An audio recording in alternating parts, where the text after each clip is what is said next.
भाषा सुरु गर्नु। उपेन्द्रजीको ब्याकग्राउन्डबाट आइरहेको छ।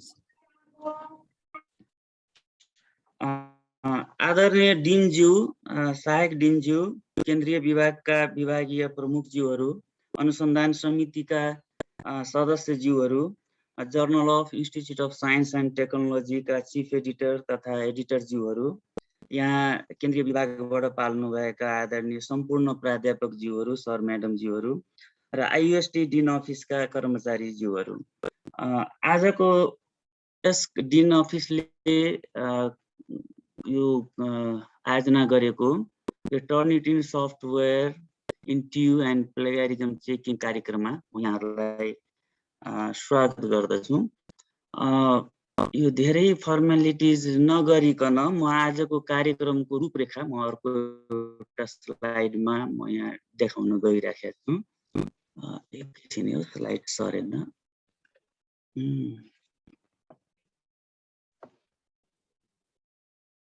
आजको हाम्रो झन्डै 1 घण्टा 15 मिनटको कार्यक्रमको सेड्युल हामीले राखेका छौँ।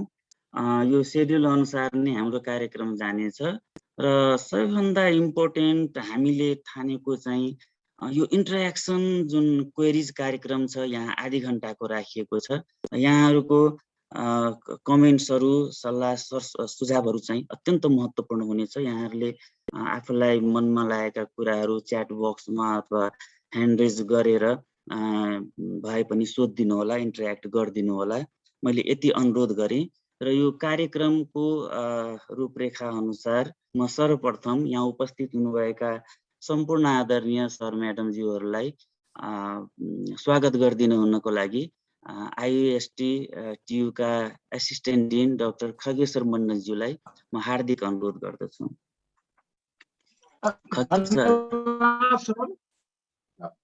धन्यवाद सर।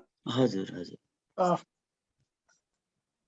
आज मिति 2078 श्रावण 11 गते सोमबारमा टर्निटिन सफ्टवेयर इन ट्यु फर प्लेगरिज्म चेकिङ को अन्तर्क्रिया कार्यक्रममा उपस्थित आदरणीय विज्ञान तथा प्रविधि अध्ययन संस्थान त्रिभुवन विश्वविद्यालयका डीन प्राध्यापक डाक्टर विनील अर्यालज्यू, सहायक डीन डाक्टर सुरेन्द्र कुमार गौतमज्यू, सहायक डीन तेज बहादुर बीसीज्यू, यस्तै यस साइन्स एन्ड टेक्नोलोजी अन्तर्गतका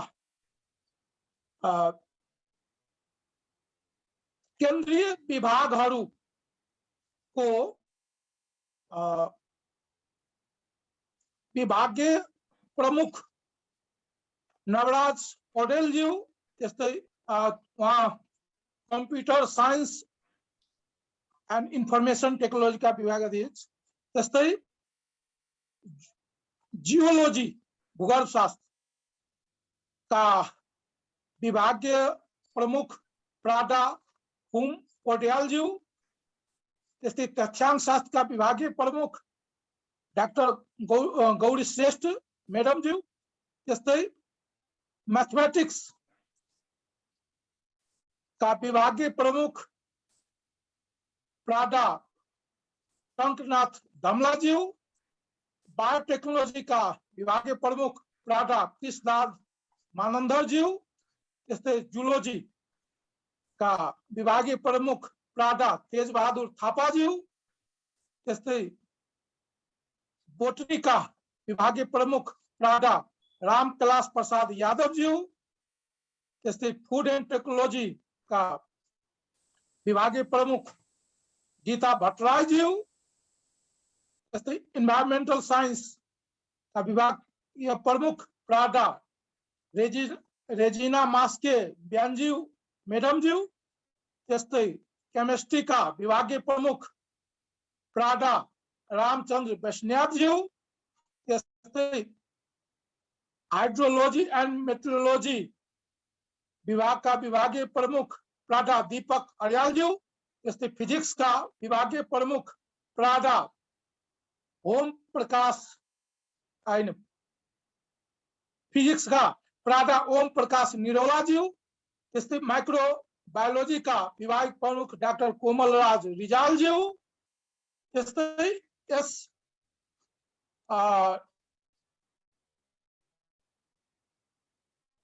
डीन का दमनराज गौतमज्यू, प्रादा संगीता राज भण्डारीज्यू, प्रादा शंकर प्रसाद खनालज्यू, प्रादा दिनेश भुजुज्यू, त्यस्तै journal of institute and science technology का संयोजक प्रादा छत्रमणि शर्माज्यू र यस जर्नल कमिटी का सदस्यहरू डाक्टर माधव प्रसाद घिमरेज्यू, डाक्टर उर्मिला प्याकुरेलज्यू, डाक्टर विनोद पोखरेलज्यू, डाक्टर भानुभक्त न्युपानेज्यू, डाक्टर किशोर पाण्डेज्यू, त्यस्तै यो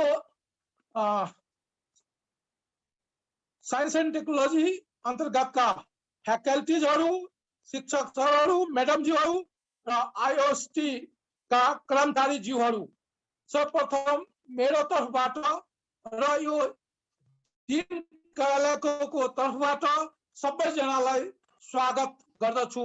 स्वागतम स्वागतम स्वागतम। अब म यो आजको कार्यक्रम अन्तर्क्रिया कार्यक्रम यो जुन Turnitin software institute for plagiarism checking अन्तर्क्रिया कार्यक्रममा को बारेमा अब हाम्रो सहायक डिन सर र डिन सरले डिटेलमा भन्नु नै हुनेछ र यसको यो सफ्टवेयरको र प्लेगरिज्म चेकको यो रिसर्चमा कति महत्त्वपूर्ण छ भन्ने कुरो सबै सर म्याडमहरूलाई थाहै छ। त्यसैले म यसमा धेरै कुरो भन्नुभन्दा सरहरूले भन्नुहुन्छ र फेरि म सबै यहाँ यो कार्यक्रममा यो भर्चुअल मिटिङमा वा भर्चुअल रूपमा उपस्थित सबै सर म्याडम शिक्षक सरहरू कर्मचारी सबैलाई फेरि म स्वागत गर्दै म आफ्नो 2 शब्द यही टुङ्गाउँछु। धन्यवाद। धन्यवाद खगेश्वर सर। अब कार्यक्रमलाई अगाडि बढाउने क्रममा यो प्लेगरिज्म चेकिङ ट्युमा अत्यन्त महत्त्वपूर्ण छ भन्ने कुरालाई म एउटा स्लाइडमा म पहिला स्लाइड एउटा देखाउँछु अनि फेरि छोटकरीमा म आफ्नो कुरा राख्नेछु। स्लाइड सरी राखेको छैन। ओके। आदरणीय सर म्याडमहरू, म्याडमज्यूहरू, म पुनः यहाँहरू सबैजनालाई स्वागत गर्दै यहाँ मेरो यो स्लाइड खाली जाने भएकोले यो मैले यहाँ केही पोइन्ट्सहरू राखिदिए मात्रै हो। यहाँहरू सबैजनालाई थाहा नै छ प्लेगरिज्म चेकिङको कति इम्पोर्टेन्स छ भनेर। म त्यतापट्टि जान्न। अब यो ट्युमा अब अत्यन्त आवश्यक भइसकेको छ, किन भन्दाखेरि हाम्रा ट्युको आइएसटीको जति पनि पब्लिकेसन्सहरू हुन्छ अब यो अन्तर्राष्ट्रिय स्तरमा पनि जान्छ। हामीले अनलाइन पियर रिभ्युड जर्नलहरूमा हाम्रा आर्टिकल्सहरू पब्लिस गरेका हुन्छौँ अथवा भनौँ पिएचडी थेसिसहरू हामी कहाँ सब्मिट भइराखेका हुन्छ। भोलिका दिनमा ती पनि अनलाइनमा जाने सम्भावनाहरू हुन सक्छन्। मास्टर्स डिग्रीका थेसिसहरू पनि अनलाइनमा जाने सम्भावनाहरू हुन सक्छन्। यस्तो अवस्थामा संसारभरिका रिसर्चरहरूले चाहिँ हाम्रा कुराहरूलाई, हाम्रो रिसर्च वर्कलाई र हाम्रो वर्कलाई र वर्डलाई दुइटैलाई चाहिँ संसारभरिबाट नियालिरहेका हुन्छन्। यसमा हामीले हाम्रो राइटिङलाई, हाम्रो वर्कलाई चाहिँ गुणस्तर सुधार्न सक्यौँ भनेदेखि निश्चय पनि हाम्रै गुणस्तर चाहिँ अपग्रेड हुन्छ। समग्रमा भन्नुपर्दा हाम्रो संस्थाको नै गुणस्तर अपग्रेड भएर आउँछ।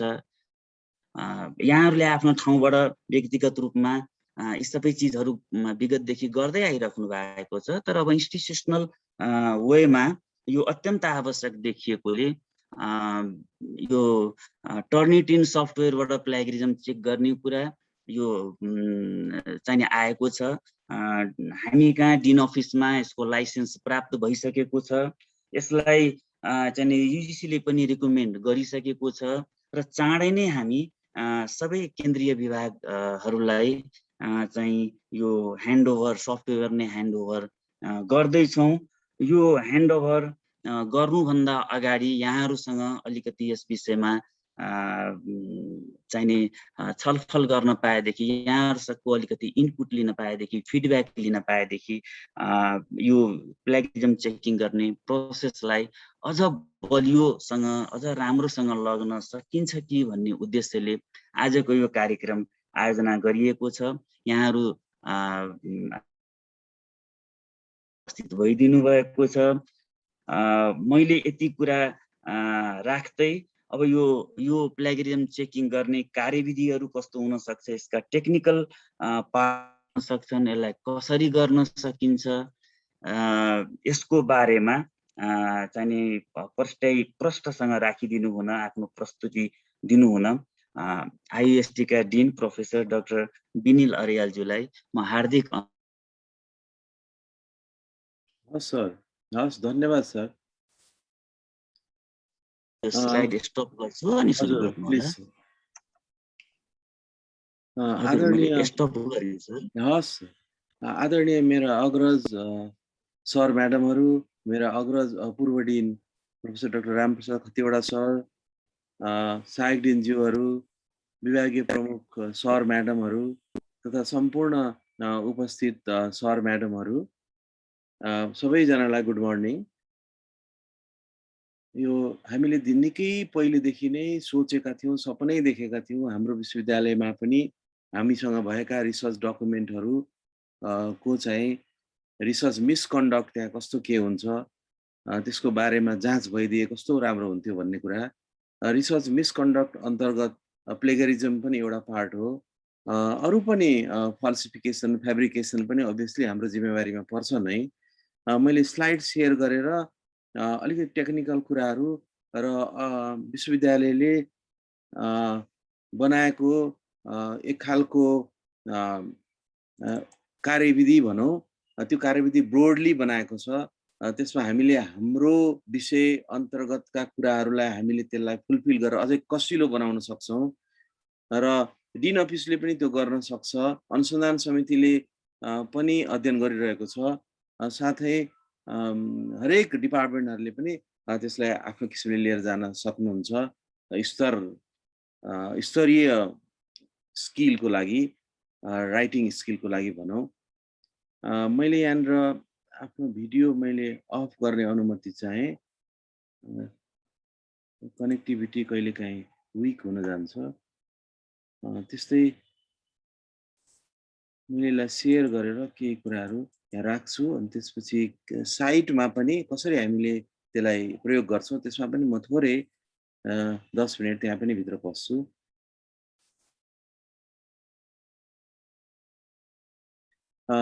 मेरो डिस्कनेक्ट भयो अथवा यस्तो प्रब्लम केही भइदियो भने म अनुरोध गर्छु को-होस्ट सरहरूलाई मलाई खबर गरिदिनु हुनेछ भन्ने। यो कन्टेन्ट हामीले आज टर्निटिनकै कुराकानी गर्छौँ। विश्वविद्यालयले लामो प्रयास पछाडि हालै मात्र यो जुन 1 देखि विश्वविद्यालयले यो टर्निटिनको सर्भिसेसहरू धेरै हुन्छन्। टर्निटिनको यो प्लेगरिजम चेक गर्ने सर्भिस चाहिँ विश्वविद्यालयले त्यसलाई पर्चेज गरेको छ भनौँ। पर्चेज गर्ने चाहिँ हाम्रो ट्यु सेन्ट्रल लाइब्रेरीको थ्रुबाट पर्चेज गरेको छ। र यो वास्तवमा हामीले यो आइथेन्टिकेट यसको जुन एउटा एप्लिकेसन्स छ त्यो एप्लिकेसन्स हामी प्रयोग गरिरहेको छौँ एन्टी प्लेगरिजम चेक गर्नको लागि। हामीसँग यो पर्चेज हुने हाम्रो क्यापासिटी चाहिँ 6000 युजरको लागि छ र टोटल डकुमेन्ट 22000 डकुमेन्टलाई हामीले डकुमेन्ट कसरी डिफाइन गरिएको छ, कति पेजको कति वेटको त्यो कुरा म पछि आउँछु। 22000 डकुमेन्ट हाम्रो अपलोड लिमिट छ, हाम्रो टोटल क्यापासिटी, र यो 1 वर्षको लागि हो। यसको मतलब 1 वर्षमा हामीले 22000 डकुमेन्टहरू चेक गर्न सक्छौँ जुन अलरेडी स्टार्ट भइसकेको छ 1 वर्षको लागि। र यसको कस्ट पनि मैले यहाँनिर सेयर गरेँ। यसको कस्ट विश्वविद्यालयले जुटाएर कतैबाट जुटाएर यो रकम यति अमाउन्ट चाहिँ तिरेको छ 6000 युजरको लागि, 22000 डकुमेन्टको लागि। अब अलिकति मैले यो टर्निटिनको यो फेसिलिटीतिर जान खोजेँ। यहाँ उपस्थित सर म्याडमहरू मध्ये केहीले एकदमै युज गरिरहनु भएको छ, उहाँहरूलाई थाहा छ। यो चाहिँ सबैभन्दा ठुलो डेटाबेसलाई यसले प्लेगरिजम चेकिङको लागि स्क्यान गर्ने यो सफ्टवेयर रहेछ। अब यस्तो सफ्टवेयरमा हेर्दाखेरि 60 बिलियन वेब पेजेसमा यो जान्छ, 155 मिलियन कन्टेन्ट आइटम्समा यो जान्छ, त्यस्तै 49 million works from about 800 publishing हाउसहरूमा पनि भित्र जान्छ। हामीले कम्पेयर गऱ्यौँ भने यहाँ मेरो केही प्रब्लम देखेँ मैले सबै सेलेक्ट गरेर यसलाई व्हाइट गरेँ। यो एप्पलमा लग्दाखेरि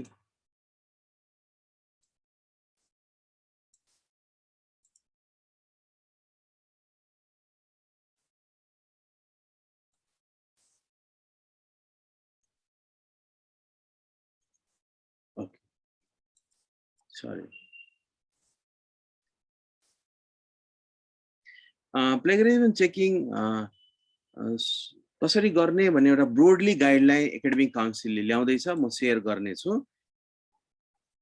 त्यसको ड्राफ्ट पनि म अहिले केही draft to be final draft चाहिँ म यहाँ सेयर गर्छु।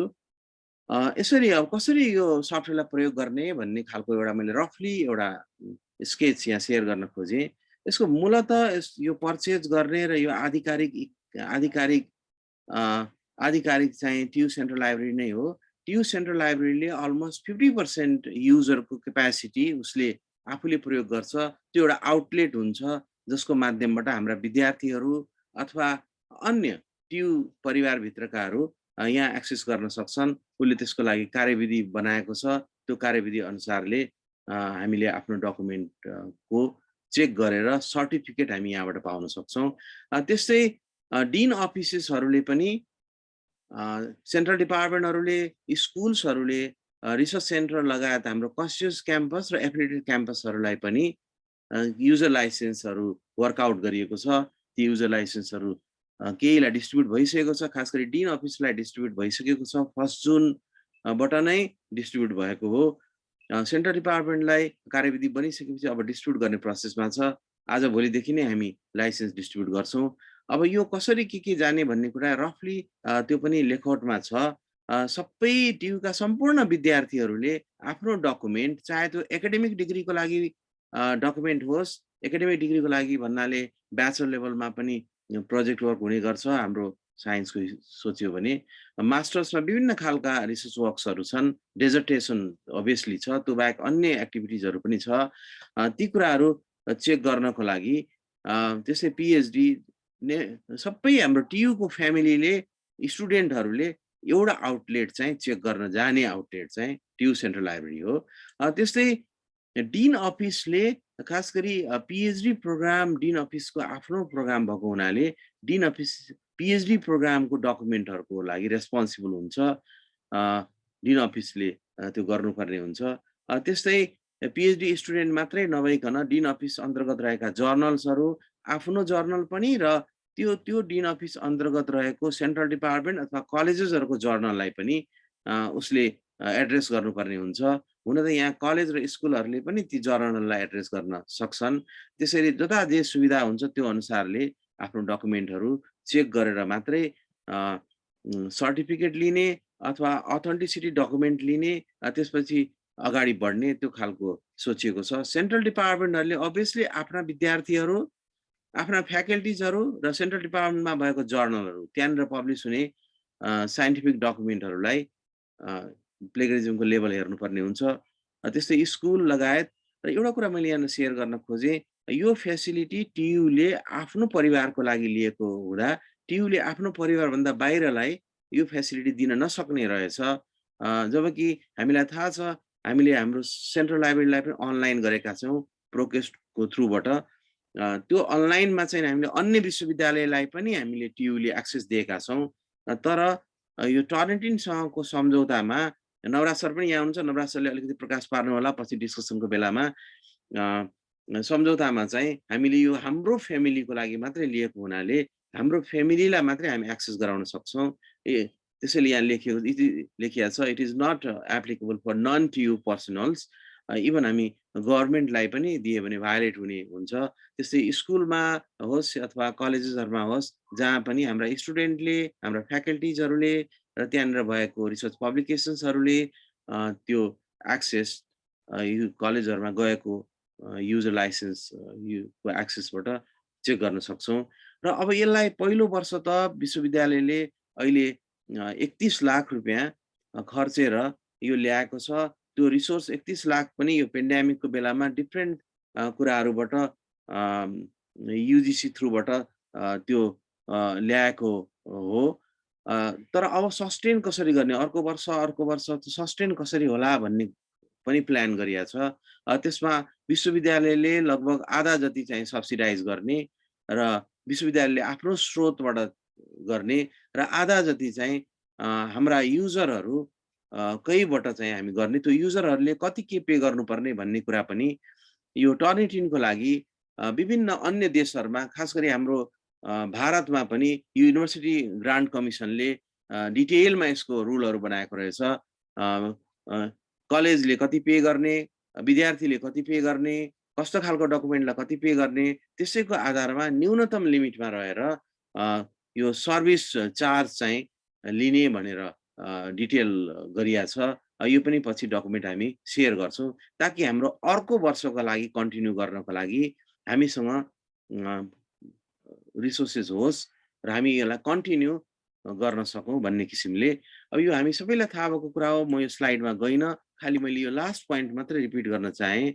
यो टर्निटिनको प्लेगरिजम चेकिङ फेसिलिटी चाहिँ सबैभन्दा ह्युज रहेछ अहिले संसारभरि। लगभग 30 मिलियन स्टुडेन्ट्सहरूले युज गर्दा रहेछन्। लगभग 15,000 इन्स्टिट्युसन्सहरूले टर्निटिनकै थ्रुबाट प्लेगरिजम चेक गर्दा रहेछन्। त्यस्तै नेसनलाई हामीले काउन्ट गऱ्यो भने 150 देशहरू यो फेसिलिटी, त्यो देशमा भएका हायर एजुकेसन इन्स्टिट्युसनहरू, त्यो देशको युनिभर्सिटी ग्रान्ट कमिसनले यो फेसिलिटी थ्रुबाट आफ्नो देशका हायर एजुकेसन इन्स्टिट्युसनहरूलाई फेसिलिटी प्रोभाइड गरेको रहेछ। अब यसलाई हामीले कभरेजहरू हेऱ्यौँ भने यसको कभरेज एकदमै ह्युज देखिन्छ। अघि पनि फर्स्ट स्लाइडमा हामीले देखाएको थियौँ 800 पब्लिशर्स भनेर। हामीलाई थाहा छ हामीले प्रोक्वेस्टको ह्युज डेटा एक्सेस पाइरहेका छौँ अहिले अनलाइन लाइब्रेरीको पोर्टलबाट। प्रोक्वेस्ट सँगसँगै थुप्रै ठुल्ठुला पब्लिसिङ हाउसहरू PubMed, Springer, Elsevier, Oxford University Press, cross reference लगायतको यो UC स्क्यान डिगो यी फेसिलिटीहरू टर्निटिनसँग अलरेडी रहेछ। टर्निटिनले अलरेडी यहाँभित्र जान सक्ने, यहाँभित्रको हरेक डकुमेन्ट चेक गर्न सक्ने अधिकार उसँग रहेछ र उसले फ्यु मिनट्समै यहाँभित्र गएर चेक सिस्टमेटिकली चेक गर्दो रहेछ। त्यो अहिले म देखाउने पनि सेयर गर्ने पनि कोसिस गर्छु, हामी त्यहाँ पनि जान्छौँ। टर्निटिन बाहेक पनि अरू पनि त्यस्ता फेसिलिटी प्रोभाइड गर्ने सफ्टवेयरहरू छन्। हामीलाई थाहा छ हाम्रै देशमा पनि, हाम्रै IUST-मा पनि केही सर म्याडमहरूले ग्रामरली युज गरिरहनु भएको छ। कतै कोलाबोरेसनको थ्रुबाट ब्ल्याकबोर्ड पनि युज गरेर मैले पाएको छु। र मैले पनि यो plagiarismdetect.org कोलाबोरेसनको थ्रुबाट युज गर्न पाएको थिएँ। एकाडेमिक प्लेगरिजम भन्ने पनि रहेछ। यो सबै अहिले वर्ल्ड वाइड एभाइलेबल हुने, जुन चाहिँ फ्री छैन, पे गर्नुपर्छ, सब्सक्राइब गर्नुपर्छ, त्यस थ्रुबाट प्राप्त हुने रहेछ। यसमा हामीले हेऱ्यौँ भने फेसिलिटी हेऱ्यौँ भने जस्तै अब ग्रामरलीमा जाउँ न, ग्रामरलीले 60 बिलियन वेब पेजेसहरू उसँग छ र प्रोक्वेस्टको डेटा छ, प्रोक्वेस्टको होल डेटा छ, त्यहाँभित्र उसले पसेर चेक गर्छ यतिमा। जबकि हामीले कम्पेयर गऱ्यौँ भने आइथेन्टिकेटसँग कम्पेयर गऱ्यौँ भने योसँग 60 बिलियन वेब पेजेसहरू छ, 155 मिलियन कन्टेन्ट आइटम्स लगायत 800 पब्लिसर्सहरू, जसमा प्रोक्वेस्ट पनि अभियसली, प्रोक्वेस्टको डेटा पनि अभियसली पर्छ। त्यो बाहेक अन्य धेरै पब्लिसर्सहरू छन्, ठुल्ठुला पब्लिसिङ जाइन्ट पब्लिसिङ हाउसहरू छ। त्यस्तै हामीले ब्ल्याकबोर्डसँग कम्पेयर गऱ्यौँ भने पनि ब्ल्याकबोर्डमा 2.6 मिलियन आर्टिकल्सहरू मात्रै भएको देखिन्छ डेटाभित्र। उसको लाइब्रेरी नै छ 1100 पब्लिकेसन टाइटल्सहरू। ब्ल्याकबोर्ड सुरुमा स्टार्टिङ फेजमा ब्ल्याकबोर्डबाट स्टार्ट भएको हो, यो पपुलर थियो।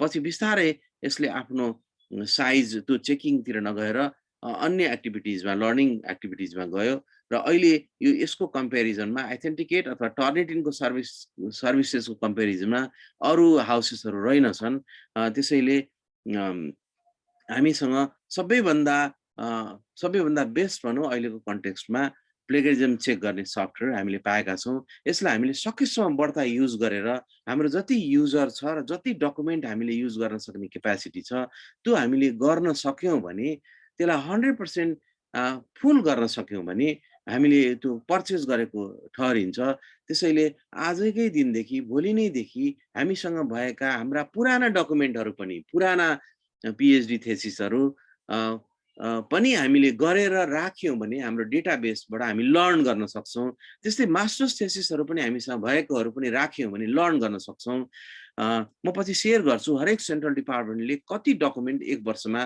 गर्ने भनेर राखेका छौँ अहिले चाहिँ हामीले सेयरिङमै राखेको छौँ यसको मतलब कुनै डिपार्टमेन्टले अलि बढ्ता युज गर्यो भने पनि त्यसको फ्लेक्सिबिलिटी छ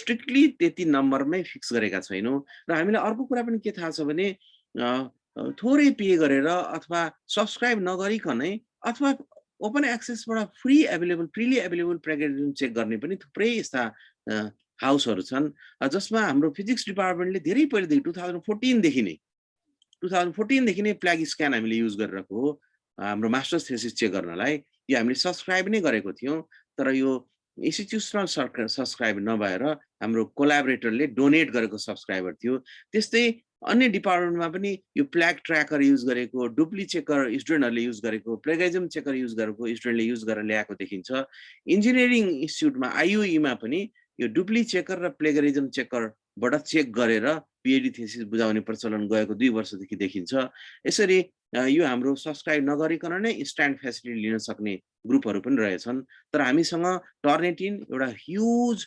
इन्स्टिट्युसनल सब्सक्रिप्सन गरेको त्यो पनि 6000 युजरको लागि 22000 डेटाको लागि हामीसँग एभाइलेबल छ त्यसैले त्यसलाई प्रयोग गर्नको लागि मैले यहाँ सबै सर म्याडमहरूलाई रिक्वेस्ट गरेँ अब प्रयोग कसरी गर्ने भन्ने कुरामा म यहाँ आउँछु मुख्यतः हामीले अब के डकुमेन्टलाई चेक गर्ने भन्ने पनि एउटा आधार बनाएको छ हुन त त्यो आधारहरू डिन अफिसले अथवा सेन्ट्रल डिपार्टमेन्टहरूले विशेष समितिहरूले आफ्नो आफ्नो अनुकूल आफ्नो आफ्नो कन्टेक्स्टमा चाहिने ती आधारहरूमा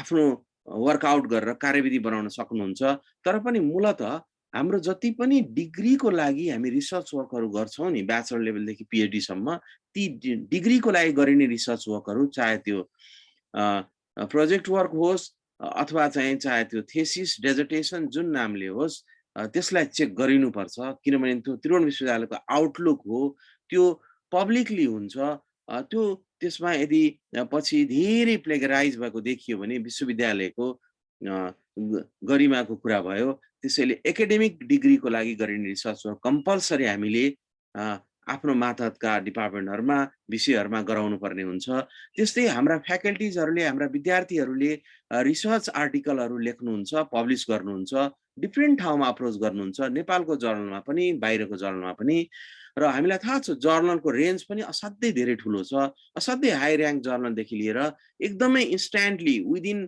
24 आवर्स पब्लिश गर्दिने यो प्रिडेटरी जर्नल भन्ने गर्छौं अथवा स्क्याम पब्लिशर भन्ने गर्छौं त्यस्ता ठाउँमा पनि हामी नजानेर जानेर त्यस्ता पब्लिश गराइरहेका हुन्छौं पब्लिश भइसकेपछि त्यो डेटाबेस इन्टरनेटमा आउने गर्छ र हाम्रा फ्याकल्टीहरुले पब्लिश गरेको आर्टिकलहरु मा प्लेगरिजमको लेभल हाई भइदियो भने त्यो पनि पछि हाम्रो लागि राम्रो कुरो भएन त्यसैले हामीले हाम्रा एकाडेमिक डिग्रीको लागि चाहिँ गर्नुपर्ने कुरा त भयो नै त्यो बाहेक पनि हामीले पब्लिश गर्ने डकुमेन्टहरु पनि हाम्रा सेन्ट्रल डिपार्टमेन्टहरुले कलेजेसहरुले डिन अफिसले अथवा हाम्रो एकाडेमिक काउन्सिलबाट बनेको रुल रेगुलेसनले कम से कम चेक गरेर त्यसलाई एउटा स्ट्यान्डर्डमा लगेर मात्रै पब्लिश गर्न लगाउँ राम्रो जर्नलमा त हाई र्याङ्क जर्नलमा त आफै चेक गरिएको हुन्छ त्यहाँ तर हामीले अरू राइट अपको फर्स्ट फेज सेकेन्ड फेजमा हतारिएर हामी पब्लिश गर्ने गरेर हुन्छौं त्यस्तो अवस्थामा हाम्रो स्तर चाहिँ तल नजाओस् भन्नको लागि यो दुईटा पार्ट इम्पोर्टेन्ट हुन्छ डेजर्टेसन पनि त्यही पार्ट भयो डेजर्टेसन हामी मास्टर्सलाई भन्ने गर्छौं कतै कतै पीएचडी लाई डेजर्टेसन भन्ने गरिन्छ फुल फ्लेज बुकहरूको लागि पनि विश्वविद्यालयले जुन टेक्स्ट बुक बन्न सक्ने अथवा हाम्रो करिकुलमलाई ड्राइभ गर्ने रेफरेन्स बुक बन्न सकिने किताबहरू हामी जुन लेख्छौँ त्यो किताब पनि चेक भएर आउनुपर्छ भन्ने मान्यता राखेको छ। त्यस्तै अदर सिमिलर वर्क्स भनेर भनिएको छ र बुकमा पनि भएको एकदमै प्रेस्टिजियस बुकमा हामीले च्याप्टर्सहरू लेख्यो भने पनि त्यो पनि हामीले चेक गरेर मात्रै हाम्रो लेभललाई हाम्रो विश्वविद्यालयभित्रबाट नै चेक गरेर हाम्रो विभागभित्रबाट नै चेक गरेर त्यसलाई अझै स्तर उकासेर पब्लिकेसनलाई पठाउनुपर्छ भन्ने सोचिएको छ। त्यस्तै अन्य कुराहरू पनि हुने गर्छन्। यसको लागि अहिले खास गरी यो पहिलो वर्षमा हामीले चेक नगर्दा पनि हुन्छ भन्ने खालको मान्यता राखिएको छ। जस्तै असाइनमेन्ट्सहरू हामी विद्यार्थीलाई असाइनमेन्टहरू दिन्छौँ, हामी विद्यार्थीलाई एसेज राइटिङहरू कोर्सहरू गराउँछौँ, इभन विद्यार्थीको एन्सरहरू हामीसँग हुन्छ होमवर्क थ्रुबाट, अथवा भनौँ इभन एक्जामिनेसन दिइसकेपछि पनि हामीसँग एन्सरको स्क्रिप्ट्सहरू हुन्छ, त्यसलाई पनि चेक गर्ने गर्छन् कतिपय हाई र्याङ्क युनिभर्सिटीहरूले। तर हामीले यी कुराहरू जस्तै प्रोजेक्ट रिपोर्ट्सहरू, टर्म पेपर्सहरू यिनीहरूलाई चाहिँ नि अहिले चेक नगर्ने, योभन्दा माथिल्लो स्तरलाई गर्ने भन्ने कुरा गाइडलाइनमा राखेका छौँ। र यसको मुख्य आधार चाहिँ हामीले हाम्रो जस्तै राष्ट्रहरूको युनिभर्सिटी ग्रान्ट कमिसनले अथवा युनियन अफ युनिभर्सिटीले कस्तो खालको गाइडलाइन बनाएको छ, पहिलो वर्ष, दोस्रो वर्ष, तेस्रो वर्षमा कसरी मुभ गर्यो, त्यसपछि कसरी चाहिँ यसलाई फैलाउँदै र अझै राम्रो गर्दै सशक्त गर्दै लग्यो, त्यसैलाई आधार बनाएर यी कुराहरू अहिले फर्स्ट प्रायोरिटीमा राखिएको छैन। म यो डकुमेन्ट पछि म सेयर गर्छु आज इभिनिङमा। त्रिभुवन युनिभर्सिटीको एउटा operational guideline for anti plagiarism software भनेर छ। यहाँ मैले एउटा टेबल यहाँनिर सेयर गरेँ। यो हाम्रो डिन अफिसलाई, हरेक डिन अफिसलाई मिनिमम चाहिँ 10 युजर दिने भन्ने प्लान छ, मिनिमम 10 युजर र हरेक डिन अफिसलाई कमसे कम 500 वटा डकुमेन्ट एक वर्षमा, यसको मतलब 500 वटा पिएचडी भनौँ न, एक वर्षमा चेक गर्न सक्ने, फ्लेक्सिबल यति अपलोड गरेर चेक गर्न सक्ने फ्लेक्सिबिलिटी दिने भनेको छ। यो हाम्रो लागि धेरै नै हो। जस्तै हाम्रो कन्टेक्स्टमा हामीलाई थाहा छ 300 भन्दा बढ्ता पिएचडी स्टुडेन्ट अहिले हामीसँग पिएचडी गरिरहेका छन्। आइयुएसटी अन्तर्गत 348 एक्चुअली 348 मध्ये लगभग 1/5 अथवा 1/4 को पिएचडी एक वर्षमा सकिने गर्छ। त्यसरी हेर्दाखेरि लगभग अप्पर लिमिटमा गयो भने पिएचडी थेसिसको कन्टेक्स्टमा चाहिँ हामीसँग म्याक्सिमम 100 जति हुने गर्छ अथवा 150 जति हुने गर्छ। त्यो बाहेक पनि धेरै धेरै यहाँ भएको हुनाले हामीले खास गरी हाम्रा जर्नलहरू, हाम्रो पब्लिकेसन्सहरू छ, हाम्रो जिस्टको पब्लिकेसनमा आउने हरेक आर्टिकललाई हामीले यहाँ चेक गऱ्यौँ भने पनि यो हामीसँग एक्स्ट्रा रहने गर्छ।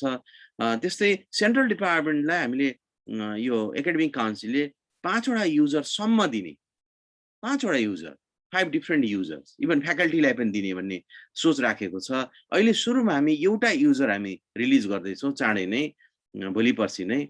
त्यसमा कति क्यापासिटी छ भनेर हेऱ्यो भने 200 क्यापासिटी राखेका छौँ। हाम्रो सेन्ट्रल डिपार्टमेन्टमा मोटामोटी पब्लिकेसनहरू बढी हुने गर्छन्। मास्टर्स स्टुडेन्टले थेसिस गर्ने अराउन्ड 50 to 60 थेसिसहरू हुने गर्छ। लोअर लिमिटमा अझै थोरै पनि हुने गर्छ। त्यसैले हरेक वर्ष हुने थेसिसको सङ्ख्यालाई यसले मजाले कभर गर्छ, मास्टर्स डेजर्टेसनलाई। त्यो बाहेक फ्याकल्टीबाट हुने रिसर्चलाई पनि यसले कभर गरेर हुन्छ। त्यस्तै क्याम्पसेसहरूलाई पनि यो सबै सेयरिङ बेसिसमा हो, यो स्ट्रिक्टली हुँदैन। हामीलाई थाहा छ धेरै डिपार्टमेन्टहरूले, धेरै कलेजेसहरूले युज गरिरहेको हुँदैनन् पहिलो स्टेजमा। त्यसैले हामीले जति पनि फ्लेक्सिबल भएर हामीले यसमा एक्सर्साइज गर्न सक्छौँ र विद्यार्थीलाई फिडब्याक दिएर विद्यार्थीहरूको अथवा हाम्रो आफ्नै पनि राइटिङ स्किल बढाउनलाई काम गर्न सक्छौँ। सेन्ट्रल डिपार्टमेन्टको हकमा हामीले एउटा सेन्ट्रल डिपार्टमेन्टले 5 वटासम्म युजर रिलिज गर्ने, 5 जनाले, जस्तै भनौँ मैले आफै अनुमान गर्दा, कल्पना गर्दाखेरि एउटा अथवा 2टा सिडिआरसीले ह्यान्डल गर्नुपर्छ, सिडिआरसीको एक्टिभिटिजको लागि। त्यस्तै विशेष समितिले एउटा अथवा 2टा ह्यान्डल गर्नुपर्छ, त्यो सायद किताबहरूतिर जान्छ। त्यस्तै एउटा अर्को हाम्रो शैक्षिक प्रशासन भन्ने हुन्छ, त्यसमा विद्यार्थीहरूबाट गरेको, विद्यार्थीको आउटलेट जति हुन्छन्, विद्यार्थीले आर्टिकल्सहरू पब्लिसहरू गर्छन्। कतिपय विद्यार्थीले फर्स्टै सेकेन्डै सेमेस्टरमा पनि पब्लिस गरिरहेको पाइन्छ। तिनीहरूलाई पनि हामीले इन्फर्म गरेर तिमीहरू चेक गरेर मात्रै पब्लिकेसन हाउसतिर जाऊ, जता गए पनि भनेर एउटा स्ट्यान्डर्ड बनाउन सक्छौँ। त्यसैले हामीले 5 वटा युजरको परिकल्पना गरेका छौँ र त्यसमा लाइसेन्स फ्लेक्सिबिलिटी त म्याक्सिमम छ, 200 मा लिमिट नहुँदा पनि हुन्छ। त्यस्तै यो म पछि आउँछु। अब आर्टिकलको लागि जुन रिसर्च जर्नलहरुको लागि हामी आर्टिकल लेखेर पठाउँछौँ नि, त्यसमा हामीले चेक गर्दाखेरि के कुरा एक्सक्लुड गर्ने, के कुरा इन्क्लुड गर्ने आइटमहरु डिपार्टमेन्टले आफैले सेट गर्ने हो। अहिले म अनलाइनमा गएर केही कुराहरु शेयर गर्छु। पीएचडी को लागि चाहिँ हामीले निकै वर्कआउट गरिसक्यौं। अस्ति नै हामीले रिसर्च कमिटी मिटिङमा पनि छलफल गरेका थियौं।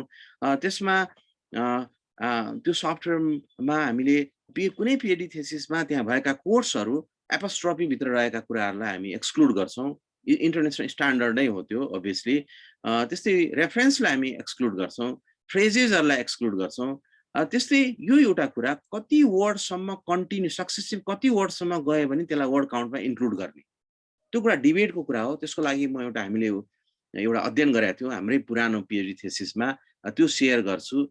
र त्यसपछि म यो 10 वर्ड्स किन राखिएको हो, एज ए होल 10 वर्ड्स चाहिँ राखेको छ। टर्निटिनले पनि रेकमेन्ड गरेको 10 वर्ड्स नै छ। सक्सेसिभ 10 वर्ड्स लगातार 10 वटा वर्ड सेम भयो भने त्यसलाई प्लेगराइज भनेर उसले समात्छ, त्यो सेन्टेन्सलाई नै उसले समात्छ। जस्तै भनौं न, मैले कुनै च्याप्टरमा आफूले आफ्नो राइटअपमा लेखे इट इज फाउन्ड दैट भनेर लेखे, इट इज फाउन्ड दैट, 4 वटा त यही नै भयो। त्यस्तै यो सब्जेक्ट, एक्जुलेरी भर्ब, अब्जेक्टहरु यी कुराहरुको स्ट्रक्चरहरु सेन्टेन्सहरुमा कमन भइदिएर 4 to 5 6 त हरेक सेन्टेन्समा हुने गर्छ।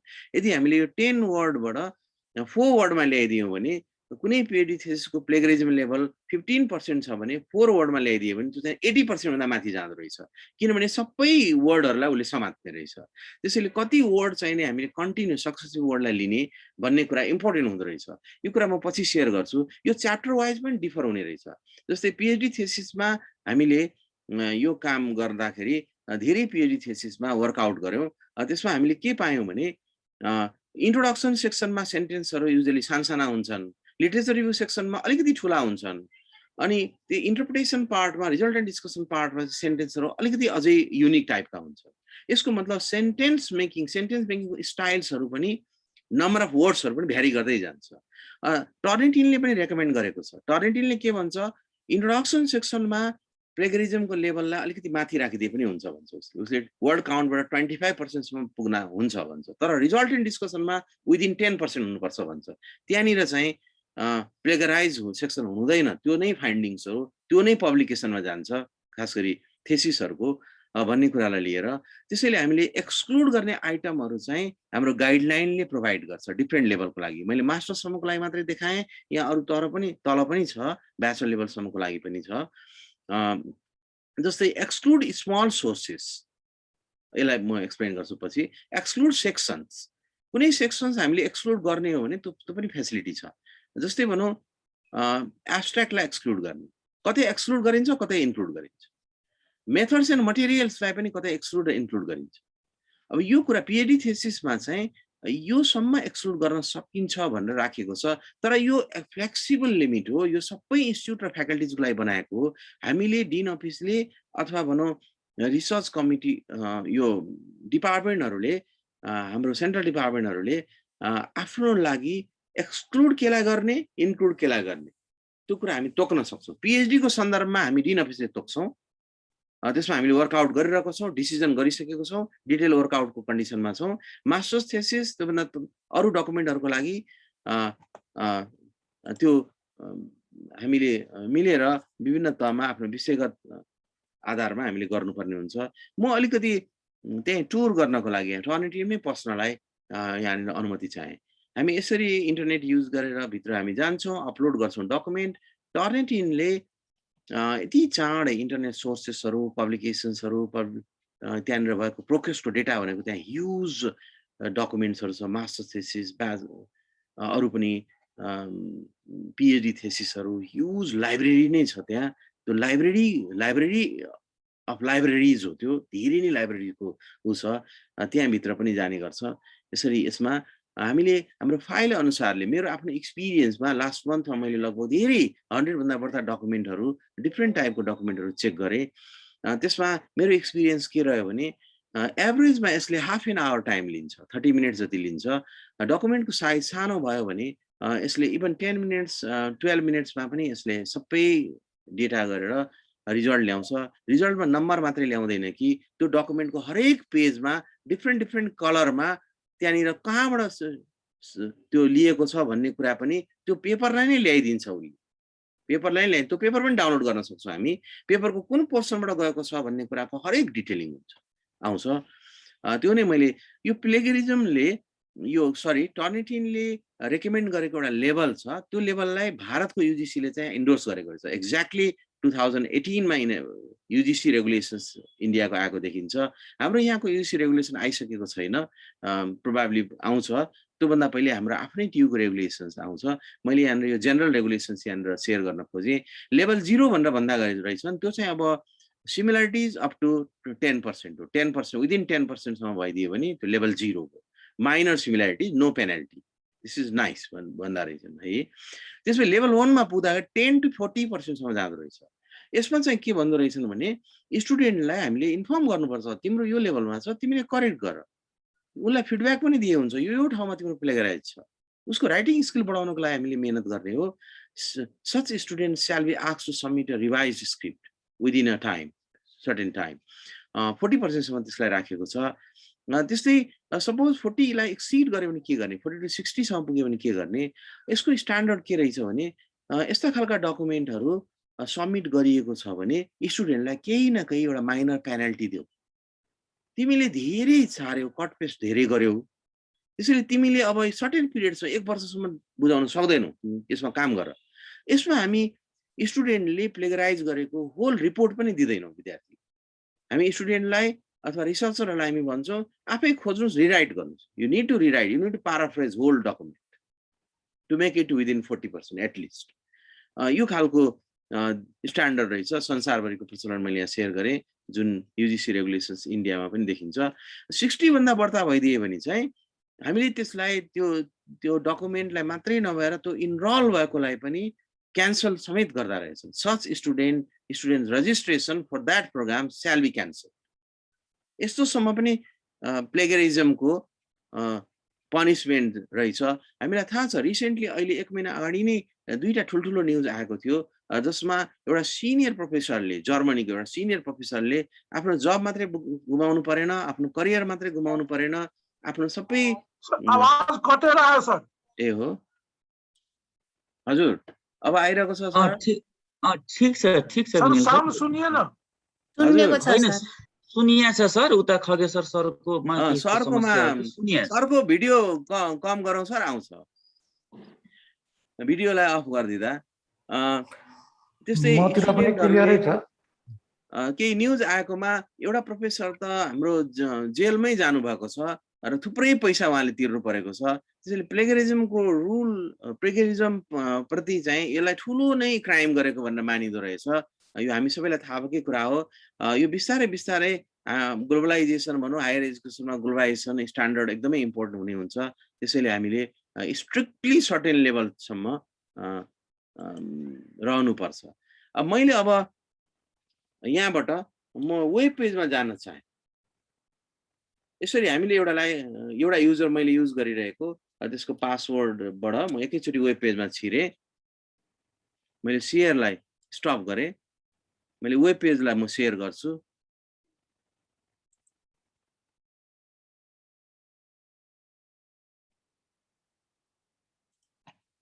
सरी खोलेर राखेको थिएँ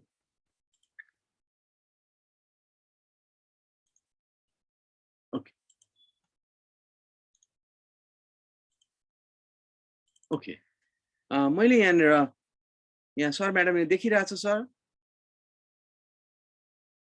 देखिया छ सर हजुर देखिया मैले आफ्नो त्यो पासवर्ड राखेर त्यहाँ सबमिट गर्ने बित्तिकै लगइन गर्ने बित्तिकै म आफ्नो पेजमा गएँ यहाँनिर देखिन्छ वेलकम भनेर यसरी नाम लेखिया छ यो मेरो पेज भयो अथवा डिनको पेज भयो भनौँ हामीलाई जुन एउटा युजर लाइसेन्स दिएको छ त्यो पेज भयो अब यहाँ यति सजिलो छ यहाँ हेरौँ माई फोल्डर भन्ने यहाँ छ हामीले माई फोल्डरमा गएर डकुमेन्टहरू फुर्सदको समयमा म चेक गर्नुपर्छ यिनको भनेर त्यहाँ राखिदिँदा हुन्छ माई डकुमेन्टमा गयो भने मैले के डकुमेन्ट चेक गरिसकेछ भन्ने कुरा त्यहाँ आउँछ जस्तै मैले यहाँनिर हालसालै चेक गरेको यहाँ दुईटा डकुमेन्ट यहाँ देखिन्छ दुईटै पिएचडी थेसिस हो दुईटै पिएचडी थेसिस चेक गरेर राखेको छ यहाँ। म अहिले यसैमा भित्र पसेर अथवा अर्को कुनै एउटा नयाँ अपलोड गरेर यहाँनिर गर्छु।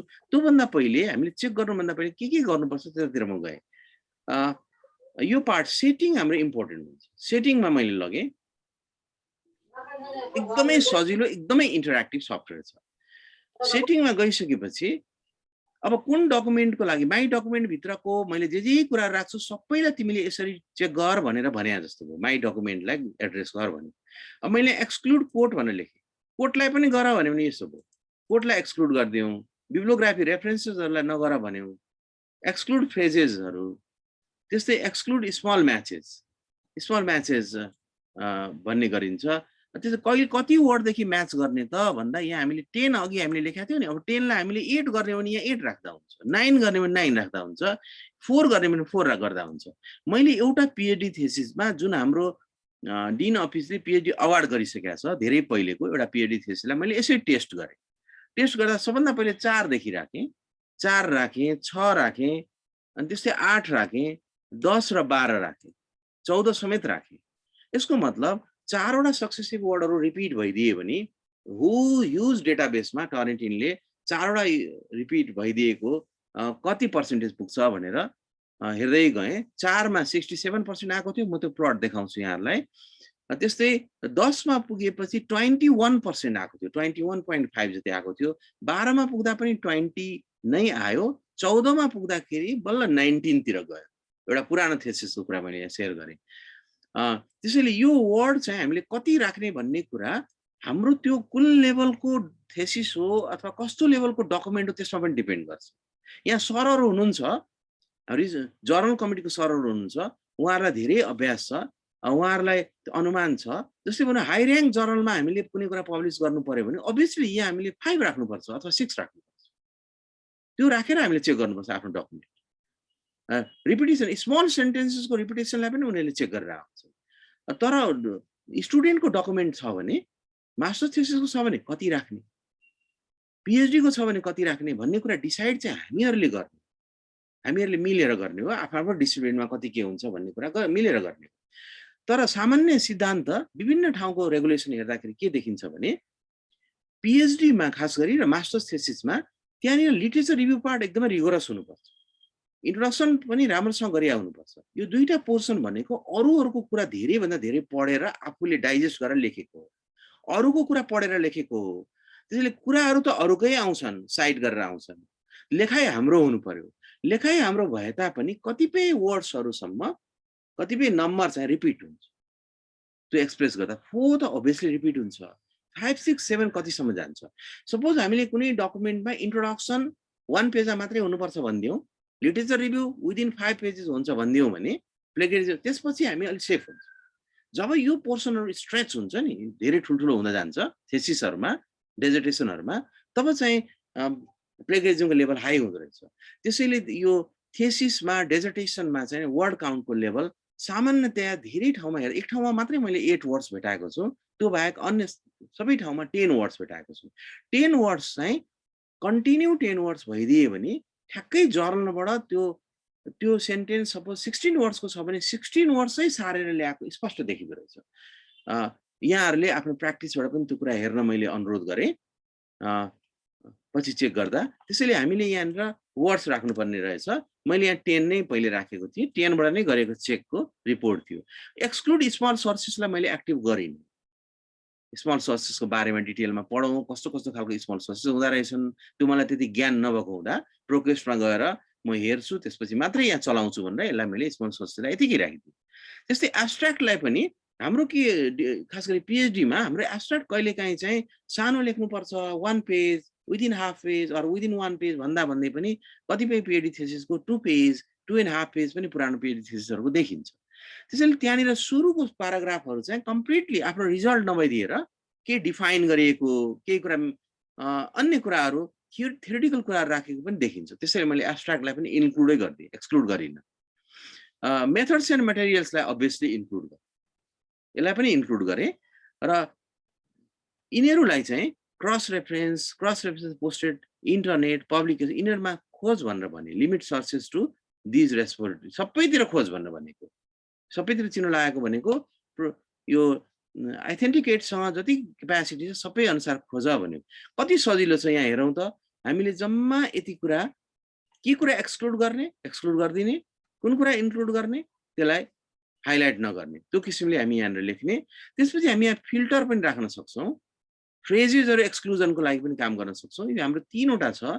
यो कुरामा सर म्याडमहरूले आफूनिर युजर आइसकेपछि युजरलाई एक्टिभेट गरौँ, आफ्नो पासवर्ड चेन्ज गरौँ। जस्तो हामीले इमेल एड्रेसमा गरेका थियौँ, अहिले हामी एउटा पठाउँछौँ सेन्ट्रल डिपार्टमेन्टमा। अनि त्यसपछि हामीले एउटा दुईटा डकुमेन्ट आफ्नो डिपार्टमेन्टको अपलोड गरौँ, कुनै अथेन्टिक डकुमेन्ट थेसिसहरू अपलोड गरौँ। त्यसमा हामी खास गरी सेटिङ्समा गएर त्यहाँनिर अलिकति वर्कआउट गरौँ।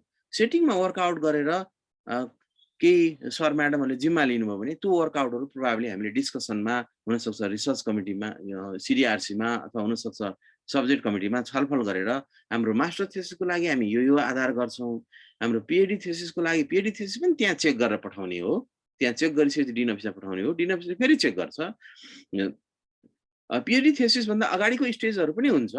पिएचडी थेसिसभन्दा अगाडि प्री सबमिसन भाइभाभन्दा अगाडि सब्मिट गर्ने पनि हामी क्राइटेरिया बनाउन सक्छौँ त्यो थेसिसको। त्यसपछि प्री सबमिसन भाइभा पछाडि रिभाइज भएर आउँछ। त्यसपछि फरवर्ड गरिसकेपछि चाहिँ डिन अफिसले गर्नुपर्ने हुन्छ। यसरी मैले यहाँनिर फ्रेजेस एक्सक्लुजन, रिपोर्ट फिल्टर्स, कुन वेब पेजलाई एक्सक्लुड गर्ने, इन्क्लुड गर्ने, यो पनि प्र्याक्टिस गरौँ।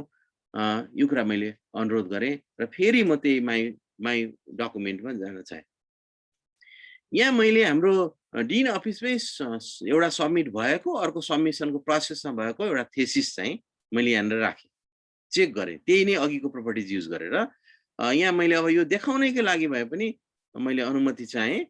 म यहाँ भ्यूमा गएँ, रिपोर्ट भनेर 9% भनेर भनेको छ एउटा थेसिसको, यसको भ्यूमा गएँ। अर्को पेजमा यसले खोल्छ, यसको डिटेल्स कस्तो आउँदो रहेछ त्यो देखाउनको लागि र छलफल गर्नको लागि म यता गएँ।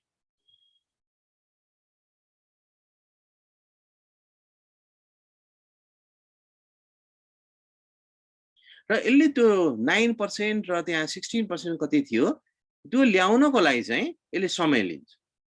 हामीले अपलोड गरिसकेपछि उसले प्रोसेसिङ टाइम लिन्छ। प्रोसेसिङ टाइम फाइलको साइजमा पनि डिपेन्ड गर्छ, केमा डिपेन्ड गर्छ भन्ने कुरा म फेरि स्लाइड सेयर गरेर लास्टमा 2टा स्लाइड सेयर गरेर आफ्नो कुरा अन्त गर्छु।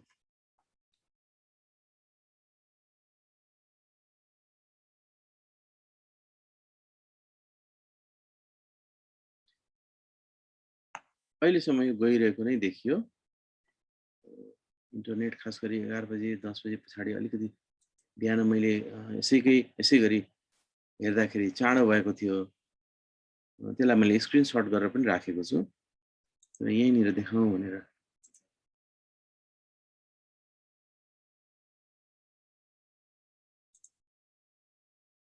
ओके, यो आउँदै गर्छ। मैले फेरि त्यो सेयरिङमा गएँ, टाइम लस नहोस् भन्ने उद्देश्यले। यो मेरो अघिको स्लाइड भयो। यसरी अघिकै मेरो त्यो 9 र 16% को त्यो अघि देखाउन खोजेको त्यो थियो।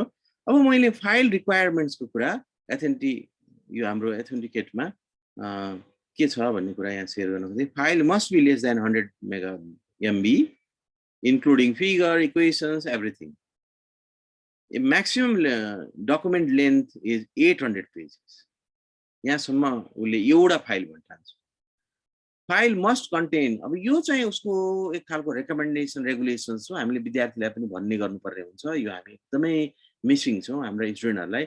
File must contain at least 20 words of text भनेको एउटा टेक्स्टमा एउटा सेन्टेन्समा एभरेजमा। अब यो इन्ट्रोडक्सन सेक्सन लिटरेचर रिभ्यू सेक्सनमा चाहिँ युजुअली 50% सेन्टेन्सेसहरू स्मल हुन्छ। जेनरली हामीले सबै डकुमेन्टमा प्र्याक्टिस गरेर हेऱ्यौँ भने त्यस पछाडिको च्याप्टर्सहरूमा चाहिँ युजुअली इन्टरप्रिटेसनको च्याप्टरमा चाहिँ नै सेन्टेन्सेसहरूको साइज चाहिँ त्यहाँनिर भएको वर्ड्सहरू अलिक बढ्ता हुनुपर्छ।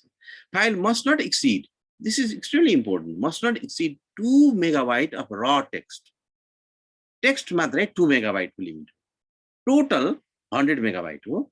जिप फाइल पनि हामी एकैचोटि सपोज 100वटा थेसिस छ अथवा 10वटा थेसिस छ, एकैचोटि हेरौँ भनेर जिप गरेर पठाइदियो भने सबैको सेपरेट उसले निकाल्छ है। अप टु 1000 फाइल्समा लिन्छ। We currently support file upload. अहिलेको अवस्थामा हाम्रो एग्रिमेन्टमा चाहिँ डिफ्रेन्ट टाइपको PDF मात्रै होइन डिफ्रेन्ट फर्मेटको फाइललाई लिने गर्छ इभन RTF लाई पनि लिने गर्छ ओके हामी यहाँ अगाडि गइसक्यौँ टुरमा गइसक्यौँ म त्यहाँ पछि हेर्छु यो पनि डिस्कस गरिसक्यौँ यो पनि डिस्कस गरिसक्यौँ इन्टरनेट डिस्कनेक्ट भयो भने ब्याकअपको लागि मैले यो स्लाइडहरू राखेको थिएँ त्यसपछि मैले यहाँनिर त्यही 9% को डकुमेन्टमा मैले यहाँ क्लिक गरेँ एउटा पेजमा गएँ जस्तै यहाँनिर डिफ्रेन्ट कलरहरू छ रेड कलरमा 1 भनेर लेखेको छ यो 1 भनेको यो सोर्स रहेछ त्यो यो सोर्समा हामीले यहाँनिर क्लिक गऱ्यो भने अहिले मैले स्क्रिनसट लिएको भयो क्लिक गऱ्यो भने त्यही नै सोर्सतिर पुग्छ यो त्यस्तै 2% त्यहाँबाट आएको रहेछ एउटैबाट जस्तै यहाँ कलरहरूले के इन्डिकेट गर्छ डिफ्रेन्ट कलरले त्यो कुरा म आउँछु पछि र सँगसँगै कलर सँगसँगै त्यहाँनिर इन्डिकेट गरिया हुन्छ यसरी स्क्रिनसट हो मैले प्ले गर्न सकिनँ फेरि म यो स्लाइडमा गएँ यो चाहिँ अघि मैले सेयर गरेका थिएँ अनुसन्धान समितिमा हामीले थोरै छलफल गरेका थियौँ यसमा एउटा PhD थेसिस हाम्रो पुरानो PhD थेसिस जुन जसको इन्ट्रोडक्सनदेखि रेफरेन्सेस बाहेक चाहिँ टोटल पेज 217 थियो भित्रको मात्रै जसलाई हामीले इन्क्लुड गरेका थियौँ प्लेगरिजम चेकमा यसमा 4 सक्सेसिभ वर्ड काउन्ट गर भनेर भन्यो प्लेगरिजम लेभल चाहिँ टलरेन्स लेभल धेरै हाई आयो 67% आयो 6 मा जाँदाखेरि 42-43% आयो 6 वर्डसम्म जाँदा मोस्टली इन्ट्रोडक्सन पार्ट र लिटरेचर रिभ्यू पार्टले चाहिँ कभर गरिदिया हुन्छ र म्याक्सिमम प्लेगराइज देखिन्छ यदि हामीले 6 भन्दा तल राख्यौँ भने हो जर्नलहरुमा युजुअली 5-6 राख्ने गर्दा रहेछ खास गरी सिमागोको Q1 र्याङ्क जर्नलमा चाहिँ मैले 5 राखेको 6 राखेको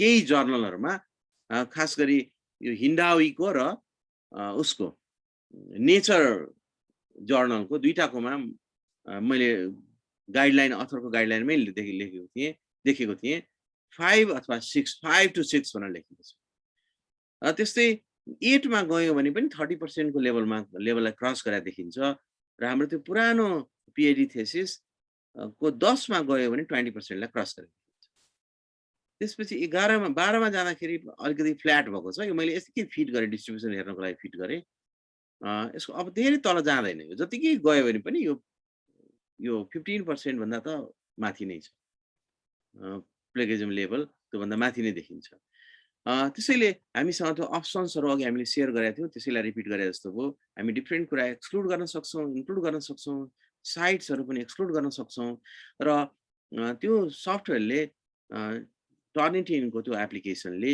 हाम्रो जुन खालको चेक गरिसकेपछि ब्लू आएको छ भने नो म्याचिङ वर्ड्स हो ब्लू छ भने चाहिँ that's a perfect that's a genuine भयो ग्रीन देखिएको छ भने ग्रीन सिग्नल हो ग्रीनलाई चाहिँ नि उसले 1 to 24 यो सफ्टवेयरले हो यसलाई हामी चेन्ज गर्न सक्दैनौं ग्रीन आउने बित्तिकै हामीले बुझ्नुपर्छ कि त्यो सेन्टेन्स ग्रीन भनेको चाहिँ 1 देखि 24% सम्मको सिमिल्यारिटी इन्डेक्स हो येलो भन्ने बित्तिकै अप टु 50% सम्म हो ऑरेन्ज 50 भन्दा माथि गयो रेड चाहिँ नि एकदमै अप्पर लिमिटमा गयो र डिफरेन्ट कलरहरुले जुन त्यहाँ हाइलाइट गरे हुन्छ त्यो कलरहरुको सिमिल्यारिटी इन्डेक्सको लेभलहरु मैले यहाँ शेयर गरे त्यस्तै यो कार्यविधि बन्दाखेरि यो कार्यविधिमा अब कुनलाई म्यान्डेटरी गर्ने यो 1 वर्षमा यो पहिलो वर्षमा हामीले कुन कुरालाई कम्पल्सरी गरेर लिएर जाने भन्ने छलफल भएको थियो त्यसमा हुन त मास्टर्स थेसिस पनि कम्पल्सरी भएको राम्रो हो तर यो मास्टर्स थेसिस चाहिँ डिन अफिसले नै डिसाइड गर्छ भनेर राखेको छ PhD डेजर्टेसन चाहिँ कम्पल्सरी हामीले चेक गरेर नै अगाडि बढाउनु पर्छ एमफिल को पनि कम्पल्सरी नै राख्नु पर्छ मास्टर्स थेसिस अहिले सुरुमा चाहिँ जति सकिन्छ त्यतिको गरौँ भन्ने किसिमले define by concern dean office भनेर राखेको छ research article define by publisher भनेर राखेको छ यो पनि कम्पल्सरी गरेको छैन पहिलो वर्ष पब्लिशरले रिक्वायर गर्छ पब्लिशरले प्लेगरिजम लेभल यति सम्मको हुनुपर्छ अनि सबमिट गर्न भन्दा अथर गाइडलाइनमा लेखेको छ भने त्यो जर्नलमा पब्लिश गर्दा हामीले आफ्ना फ्याकल्टीजलाई स्टुडेन्टलाई चेक गरेर मात्र त्यहाँनिर सबमिट गर्नु भनेर भन्ने गर्छौं त्यस्तै मिनी रिसर्चको प्रोजेक्ट पनि जुन प्रोजेक्ट चाहिँ टियुले डिफरेन्ट डिन अफिसले र टियुको रिसर्च डिभिजन लगायतले गराएको रिसर्चको जुन फाइनल डकुमेन्ट हुन्छ त्यो पनि म्यान्डेटरी भनेर राखेको छ यसरी 3टा म्यान्डेटरी राखेको छ, अरू बिस्तारै म्यान्डेटरी गर्दै जाने भनेर भनिएको छ। त्यस्तै अब हामीले अघि भन्यौँ नि अहिले सुरुको पहिलो वर्ष हामीले पे गर्नु परेन, तर अर्को वर्षको लागि हामीले फन्ड त जेनेरेट गर्नु पर्यो, 50% फन्ड जेनेरेट गर्नु पर्यो। त्यो खालको वर्कआउट गर्दाखेरि थोरै भए पनि हामीले डिफ्रेन्ट युनिभर्सिटीको खास गरी इन्डियाले युजिसीलाई नै आधार बनाएर त्यो लेभलभन्दा न्यूनतम अझै थोरै लेभलसम्म ल्याउने कोसिस यहाँ गरेका छौँ। पेज लिमिट सँगसँगै प्राइसेसहरू यो प्रपोज गरिएको हो र यो प्राइसेसहरू हामीले विद्यार्थीबाट उठाउने कि विद्यार्थीबाट नउठाउने भन्ने कुरा डिपार्टमेन्टले अथवा डिन अफिसले डिसाइड गर्ने कुरा हो।